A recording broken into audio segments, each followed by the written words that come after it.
Olá, alunos da Escola Tuiuti, tudo bem com vocês? Professor Wagner Chaves, de Geografia, trazendo mais uma aula. E hoje a gente vai continuar falando sobre a região Centro-Oeste e vamos falar dos problemas sociais. Na aula passada a gente falou sobre problemas, os desafios do Centro-Oeste, né? Como produzir mais e com menor impacto no ambiente. Falamos dos problemas ambientais, das queimadas no Pantanal, do desmatamento do Cerrado e da floresta amazônica, e agora vamos lidar com pessoas, problemas relacionados com a ocupação do Centro-Oeste, beleza? Então pegue o seu caderno, pegue a sua apostila e me acompanhe em mais essa aula. Bom, pessoal, a gente já vem acompanhando desde o bimestre passado os movimentos de migração dentro do Brasil. Então a gente viu, né, os portugueses chegaram no litoral brasileiro, se estabeleceram no Nordeste, plantaram cana, desceram para Minas Gerais, encontraram ouro, mudou a capital para o Rio de Janeiro, tudo isso vocês já sabem. Tá? Então a gente consegue ver um fluxo de pessoas dentro do Brasil, aonde que estão, para onde que esses imigrantes eles vão indo. Então a gente viu que começou no litoral, muitos foram para a região sudeste por conta do ciclo do ouro e depois do café. Muitas pessoas foram para a região norte, nas áreas próximas aos rios. Aí, inclusive, o Brasil teve que comprar o território do Acre por conta da quantidade de brasileiros que tinham lá. 1929 tem a crise do café em São Paulo. As pessoas começam a migrar aqui para o Paraná. A ocupação daqui da região sul, um pouquinho antes, século XIX.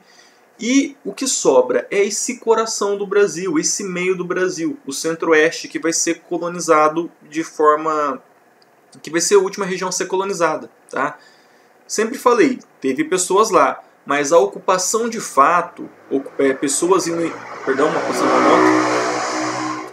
As pessoas indo de grandes levas para a região Centro-Oeste é muito recente. Data ali da década de 70, ou seja... tem em torno de 50 anos. Então é um processo bem recente. E, como vocês já sabem, existiam cidades naquela região, Cuiabá, por exemplo, Goiânia, são cidades bem antigas, mas a população era bem escassa. E, sobretudo, pessoal, o que existia muito no Centro-Oeste, e existe ainda, são populações indígenas. Tá? A gente já viu que a região Centro-Oeste ela é uma região grande, a segunda maior do Brasil. É uma região pouco ocupada, tem poucas pessoas lá, mas quando a gente olha a quantidade de pessoas indígenas ou com descendência indígenas na região, é muito alto. Só está atrás da região norte. Então, lugares com mais indígenas do Brasil: região norte, região centro-oeste.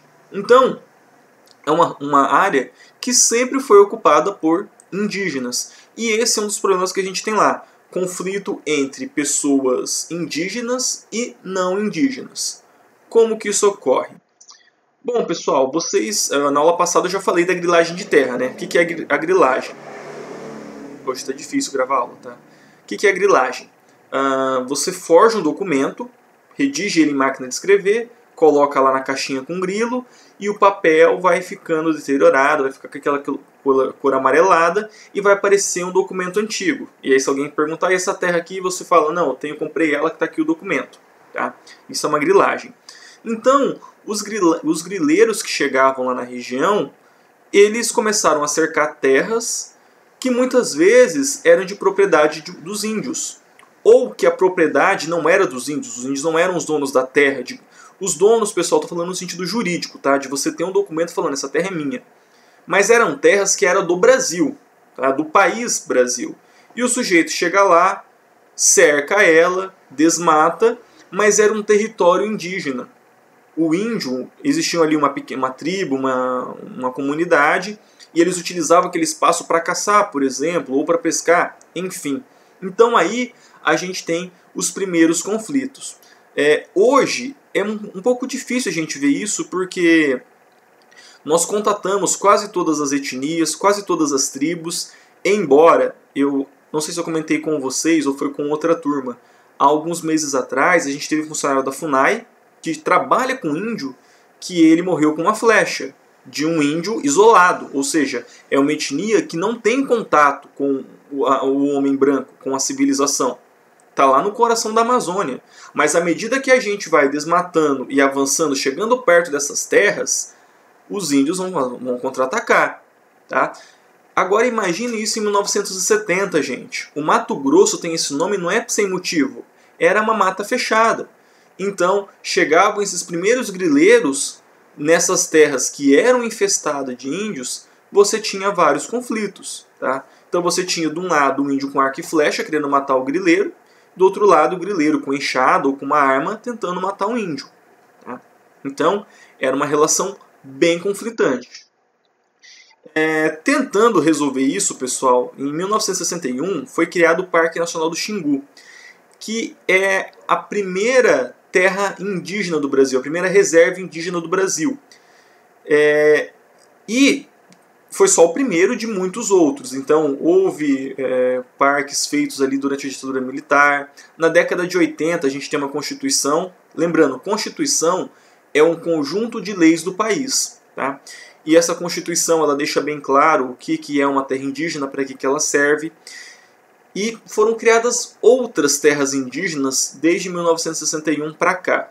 E qual que é a ideia de uma terra indígena? Primeiro, o índio ele tem um modo de vida diferente da população branca. Ele vive da caça, da pesca e da coleta. Então, para o índio manter essa tradição, manter esse modo de vida, ele precisa de uma área grande. Então, a primeira coisa quando se pensa numa reserva indígena é o quê? Espaço necessário para que essa população nativa viva e consiga manter suas tradições. Consiga caçar, consiga fazer a pesca, consiga fazer a coleta. Então, não são espaços pequenos. Muitas terras indígenas são imensas. Detalhe, região norte. Tá? Por quê? Porque é a região que menos foi afetada pela ocupação ainda. Porque é a região onde nós temos mais áreas virgens, áreas que não foram desmatadas. Então vocês estão vendo aí, pessoal, o Parque do Xingu. Não sei se vocês conseguem ver a delimitação do parque. Ela está bem ruim, nós estamos um pouquinho em vermelho. Percebam, gente, é muito grande, tá? É maior do que muitas cidades isso aqui. E outra função da terra indígena é o quê? Combater o desmatamento. Observem em volta do parque. Deixa eu ver se eu consigo sinalizar para vocês.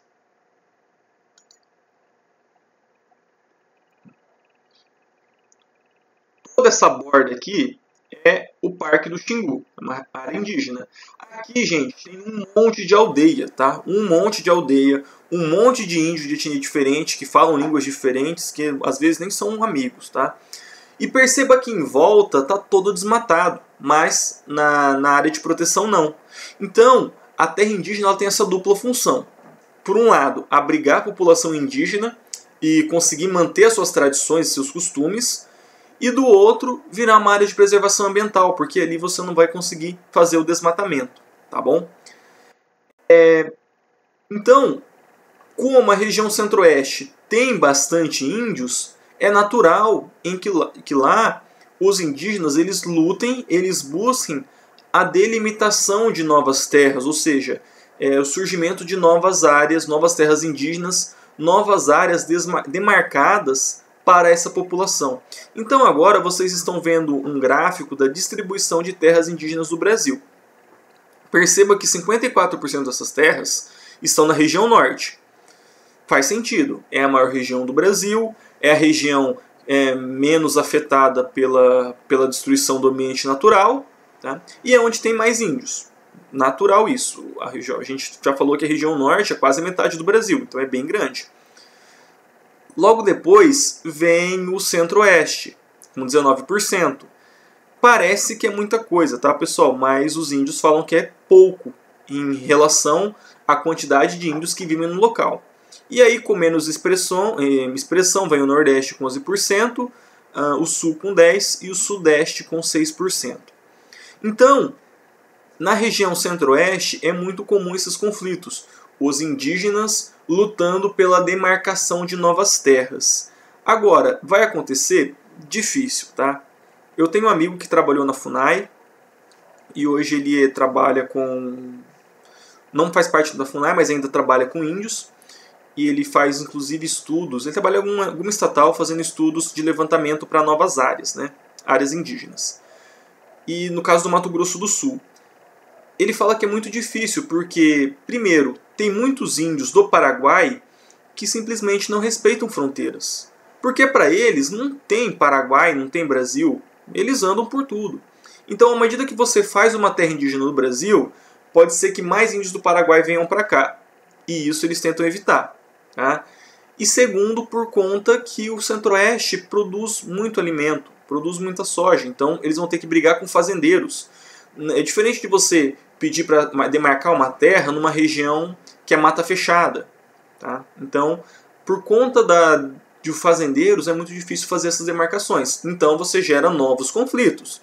Os indígenas com arco e flecha e agora os fazendeiros com armas de fogo. Tá? Então, gente, só para deixar bem claro aqui, uma terra indígena não significa que ela foi dada para o índio. Essa terra aqui é sua, agora você faz o que você quiser. Elas são terras da União, são terras do Brasil. Tá? Então, o índio ou o grupo, a etnia que ganha essa terra, não pode vender. Eu vou vender esse lote aqui para o fazendeiro. Não, ela pertence à União. O índio, gente, ele tem direito ao usufruto dessa terra. Então ele pode caçar, pode pescar, pode fazer a coleta dele, beleza? Pode pegar petróleo? Não, não vai ter petróleo ali. Mas se tivesse, seria da União também, tá?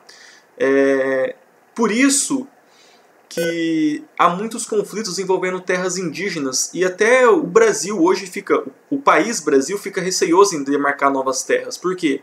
A gente demarca a terra e a gente encontra uma grande reserva mineral, petróleo, ouro. Como que a gente vai explorar? Já que essa terra, quem pode usar ela é o índio. E o índio não vai fazer mineração.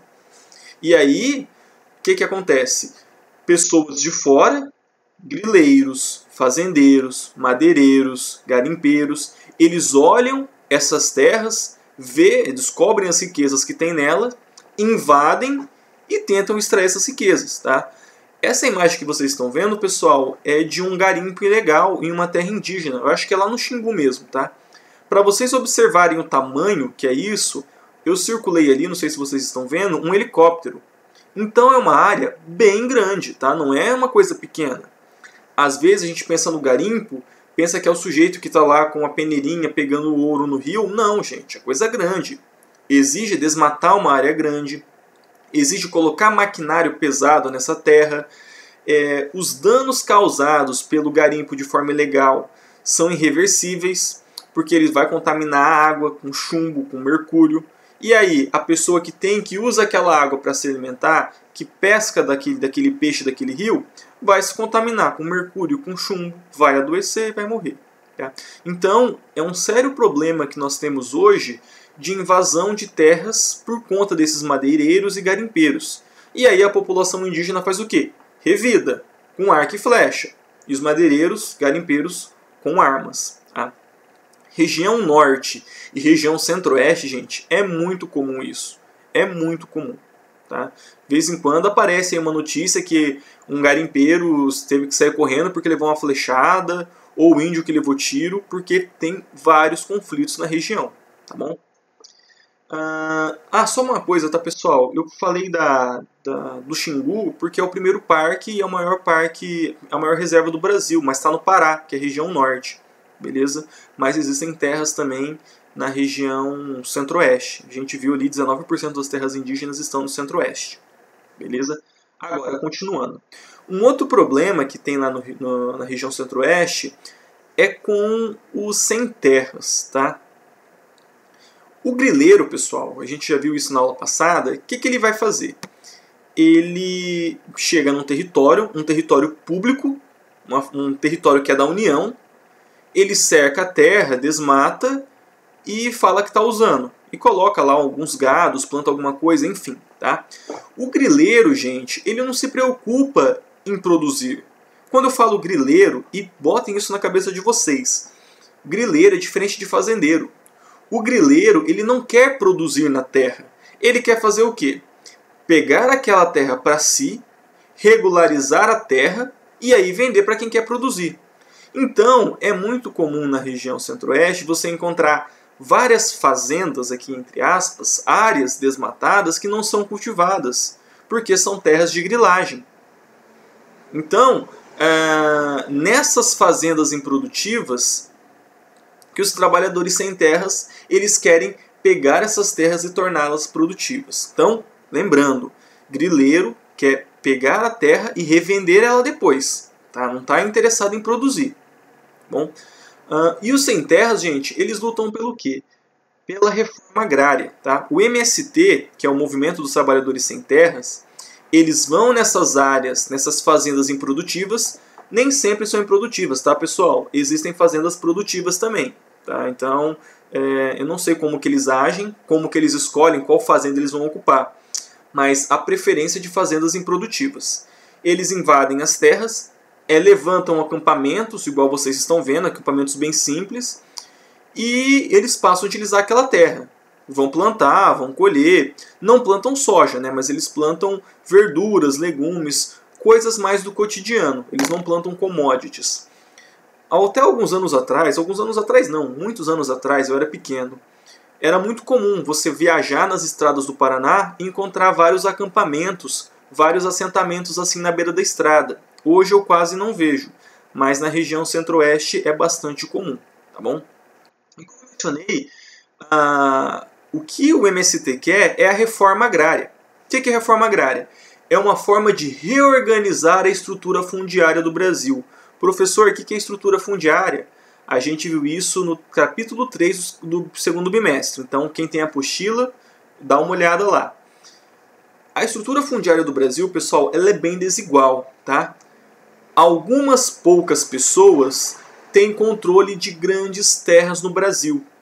Ou seja, o Brasil produz muito alimento, mas são poucos os fazendeiros. Por quê?